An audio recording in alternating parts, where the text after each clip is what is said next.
Selamat datang di channel Educam Ganesha. Sebelum kita mulai, biasakan kita berdoa terlebih dahulu dan meminta file kepada admin agar pembelajaran lebih terstruktur. Oke, kita langsung saja ke soal SBMPTN Biologi di bab Ekologi dan Lingkungan. Soal nomor 1 dari SBMPTN tahun 2019.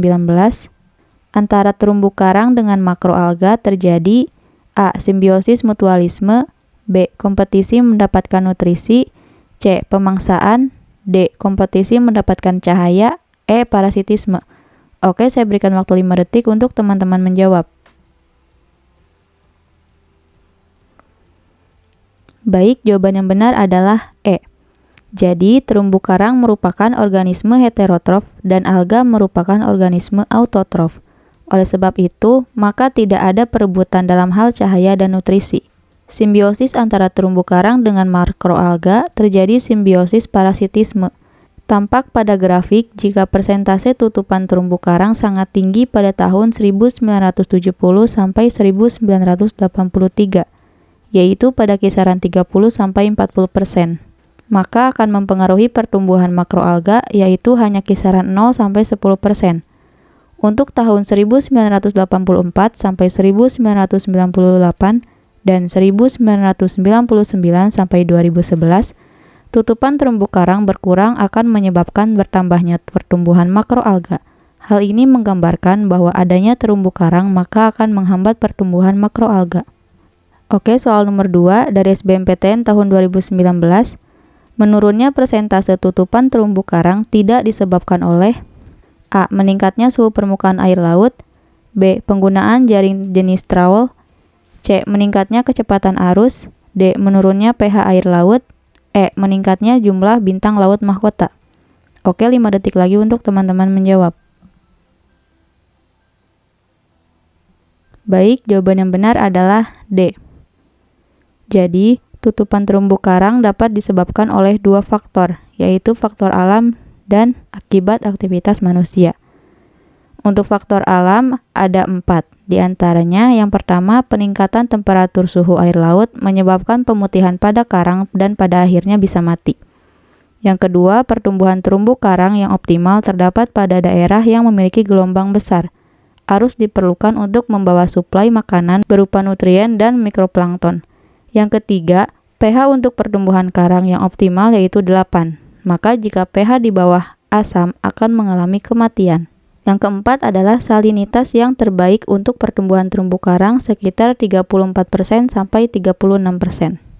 Oke, soal nomor 3 dari SBMPTN tahun 2017. Piramida biomasa pada hutan hujan tropis berbeda dengan ekosistem laut lepas atau epipelagik. Sebab biomasa produsen pada ekosistem laut lepas lebih sedikit dibandingkan herbivornya. Hubungan pernyataan dan alasan di atas adalah A. Pernyataan benar, alasan benar, keduanya menunjukkan hubungan sebab akibat.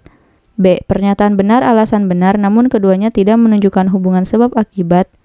C. Pernyataan benar dan alasan salah. D. Pernyataan salah dan alasan benar. E. Pernyataan dan alasan keduanya salah. Oke, 5 detik lagi untuk teman-teman menjawab. Baik, jawaban yang benar adalah A. Pernyataan dan alasannya benar, keduanya menunjukkan hubungan sebab akibat. Jadi, biomasa lautan berbeda dengan biomasa daratan. Produsen utama lautan yang berupa fitoplankton berukuran sangat kecil sehingga memiliki biomasa yang rendah. Piramida biomasa lautan termasuk piramida biomasa terbalik. Oke, soal nomor 4 dari SBMPTN tahun 2016. Hewan yang dilindungi oleh peraturan perundang-undangan di Indonesia adalah A. Komodo biawak gajah, B. Anoa cendrawasih dan kuda, C. Kera abu-abu, gorila dan ikan hiu, D. Badak bercula 1, babi rusa dan tapir, E. Kambing gunung, ular sanca dan ular boa. Oke, 5 detik lagi untuk teman-teman menjawab. Baik, jawaban yang benar adalah D. Badak bercula 1, babi rusa dan tapir. Oke, di sini cukup jelas. Jadi kita langsung saja ke soal nomor 5 dari SBMPTN tahun 2016. Beberapa hewan di Indonesia, yang pertama kanguru pohon, 2 tarsius, 3 anoa, 4 maleo, 5 orangutan. Yang termasuk hewan endemik peralihan adalah A. 1, 2, dan 3, B. 1, 4, dan 5, C. 2, 3, dan 4, D. 2, 4, dan 5, E. 3, 4, dan 5. Oke, 5 detik lagi untuk teman-teman menjawab. Baik, jawaban yang benar adalah C, 2, 3, dan 4. Jadi, yang termasuk hewan endemik peralihan adalah tarsius, anoa, dan maleo. Sedangkan orang utan merupakan tipe asiatis dan kanguru pohon tipe Indonesia bagian timur. Oke, soal nomor 6 dari SBMPTN tahun 2016. Limbah cair pabrik tahu dan tempe merupakan salah satu sumber pencemaran air yang berbau busuk dan bersifat toksik bagi biota perairan. Sebab, limbah cair tahu dan tempe banyak mengandung senyawa organik yang dapat terurai sehingga membentuk gas seperti H2S dan NH3. Hubungan pernyataan dan alasan di atas adalah A. Pernyataan benar, alasan benar, keduanya menunjukkan hubungan sebab akibat. B. Pernyataan benar, alasan benar, namun keduanya tidak menunjukkan hubungan sebab akibat. C. Pernyataan benar dan alasan salah. D. Pernyataan salah dan alasan benar. E. Pernyataan dan alasan keduanya salah. Oke, 5 detik lagi untuk teman-teman menjawab.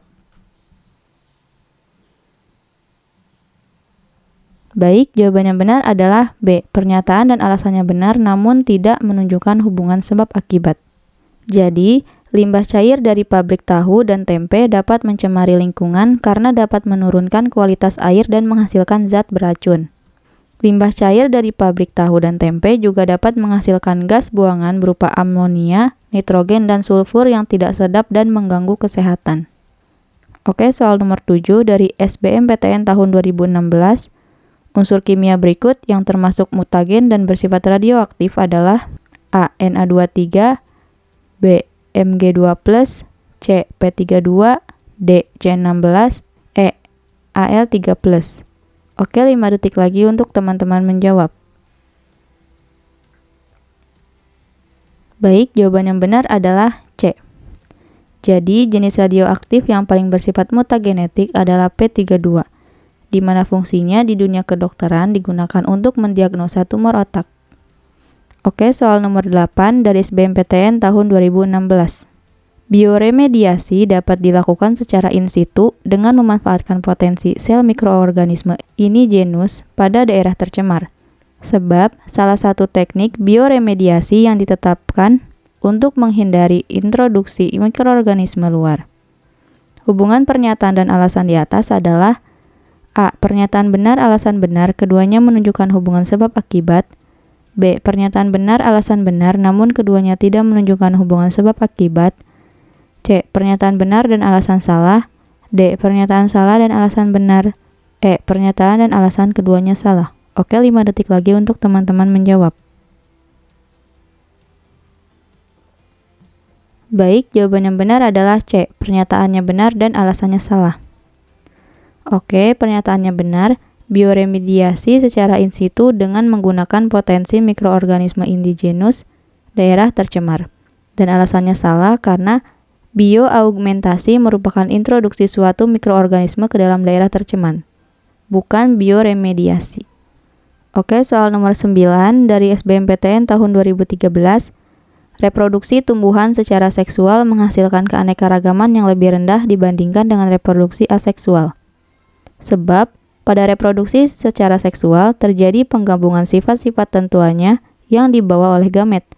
Hubungan pernyataan dan alasan di atas adalah A. Pernyataan benar, alasan benar, keduanya menunjukkan hubungan sebab akibat. B. Pernyataan benar, alasan benar, namun keduanya tidak menunjukkan hubungan sebab akibat. C. Pernyataan benar dan alasan salah. D. Pernyataan salah dan alasan benar. E. Pernyataan dan alasan keduanya salah. Oke, 5 detik lagi untuk teman-teman menjawab. Baik, jawaban yang benar adalah D. Pernyataannya salah dan alasannya benar. Oke, pernyataannya salah karena reproduksi seksual akan menghasilkan keanekaragaman yang lebih variatif. Dan alasannya benar, keanekaragaman yang variatif karena adanya penggabungan sifat-sifat tetuanya yang dibawa oleh gamet. Oke, soal nomor 10 dari SBMPTN tahun 2020. Macam isolasi berikut yang bukan mekanisme isolasi prazigot adalah A. Isolasi geografi, B. Isolasi ekologi, C. Isolasi musiman, D. Sterilitas hibrid, E. Isolasi mekanis. Oke, 5 detik lagi untuk teman-teman menjawab. Baik, jawaban yang benar adalah A. Jadi, Macam-macam isolasi prazigot adalah yang pertama isolasi ekologi, yang kedua isolasi musim, yang ketiga isolasi tingkah laku, yang keempat isolasi mekanis, yang kelima isolasi gamet, dan yang keenam sterilitis hibrid. Jadi yang bukan mekanisme isolasi prazigot adalah isolasi geografi. Oke, soal nomor 11 dari SBMPTN tahun 2016. Peningkatan kadar pencemar melalui struktur tropik dari proses makan dimakan dapat diistilahkan sebagai bioakumulasi. Sebab bioakumulasi mempunyai definisi yang sama dengan bioamplifikasi. Hubungan pernyataan dan alasan di atas adalah A. Pernyataan benar, alasan benar, keduanya menunjukkan hubungan sebab akibat. B. Pernyataan benar, alasan benar, namun keduanya tidak menunjukkan hubungan sebab akibat. C. Pernyataan benar dan alasan salah. D. Pernyataan salah dan alasan benar. E. Pernyataan dan alasan keduanya salah. Oke, 5 detik lagi untuk teman-teman menjawab. Baik, jawaban yang benar adalah E. Pernyataan dan alasan keduanya salah. Jadi, bioakumulasi itu merupakan akumulasi senyawa kimia dalam tubuh organisme melalui berbagai cara yang dimungkinkan seperti kontak langsung, makanan, respirasi, dan lain-lain. Lalu, biomagnifikasi atau disebut juga bioamplifikasi adalah akumulasi bahan pencemar melalui rantai makanan, itu melalui tingkat trofik. Oke, soal nomor 12 dari SBMPTN tahun 2013. Salah satu contoh program pelestarian satwa secara in situ adalah A. Pengamanan burung kakatua di balai karantina. B. Pemeliharaan harimau di kebun binatang. C. Pelepas liaran kera di hutan belantara. D. Penangkaran buaya di peternakan. E. Pemeliharaan unta di taman safari. Oke, 5 detik lagi untuk teman-teman menjawab.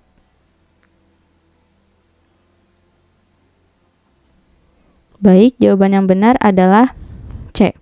Jadi, pelestarian secara in situ itu adalah pelestarian makhluk hidup di habitat aslinya. Contohnya adalah pelestarian kera di hutan belantara. Oke, soal nomor 13 dari SBMPTN tahun 2012. Daerah yang bukan merupakan pelestarian keanekaragaman hayati secara in situ adalah A. Cagar alam, B. Kebun raya, C. Hutan lindung, D. Taman nasional, E. Waka Marga Satwa. Oke, 5 detik lagi untuk teman-teman menjawab. Baik, jawaban yang benar adalah B. Jadi, pelestarian keanekaragaman secara in situ itu merupakan pelestarian yang dilakukan di dalam habitat aslinya. Contohnya seperti cagar alam, hutan lindung, taman nasional, dan suaka marga satwa. Jadi, yang bukan adalah B. Kebun raya. Oke, soal nomor 14 dari SBMPTN tahun 2010. Interaksi antar organisme berikut yang termasuk dalam kategori kompetisi intraspesifik adalah interaksi antara A. Sesama anggota kupu-kupu dengan spesies sama yang mendiami suatu populasi. B. Sesama anggota kumbang dengan beragam spesies yang mendiami suatu populasi. C. Benalu dengan pohon inangnya. D. Semut dengan pohon rambutan. E. Sapi dan rumput. Oke, 5 detik lagi untuk teman-teman menjawab. Baik, jawaban yang benar adalah A. Jadi, dalam interaksi antara sesama anggota kupu-kupu dengan spesies yang sama, berbeda varietas yang menghuni atau mendiami suatu populasi tertentu. Oke, soal nomor 15 dari SNMPTN tahun 2011. Efek pemanasan global bagi ekosistem terumbu karang yang menyebabkan kematian karang adalah A. Tingkat pemutihan karang yang rendah. B. Konsentrasi oksigen meningkat. C. Suhu air laut yang menurun. D. Kadar garam yang menurun. E. Air laut semakin basah. Oke, 5 detik lagi untuk teman-teman menjawab. Baik, jawaban yang benar adalah D. Jadi, dampak pemanasan global pada ekosistem terumbu karang ada 3. Yang pertama, suhu air laut meningkat. Kenaikan suhunya 2-3 derajat Celcius mengakibatkan hewan karang stres. Saat stres, zooxanthellae yang melekat di tubuhnya akan pergi atau mati sehingga menyebabkan pemutihan karang, kelaparan, maupun kematian karang. Yang kedua, permukaan air laut naik karena faktor pencairan es di kutub, salinitas air turun. Perubahan salinitas yang drastis akan mengakibatkan pemucatan karang. Yang ketiga, karang yang terdedah sinar matahari terkena radiasi sinar UV sehingga mengalami pemucatan atau pemutihan karang semakin tinggi. Oke, sekian pembahasan soal SBMPTN Biologi di bab ekologi dan lingkungan. Jangan lupa subscribe, komen, dan like jika video ini bermanfaat. Teman-teman share sebanyak-banyaknya ya. Sampai jumpa di video selanjutnya.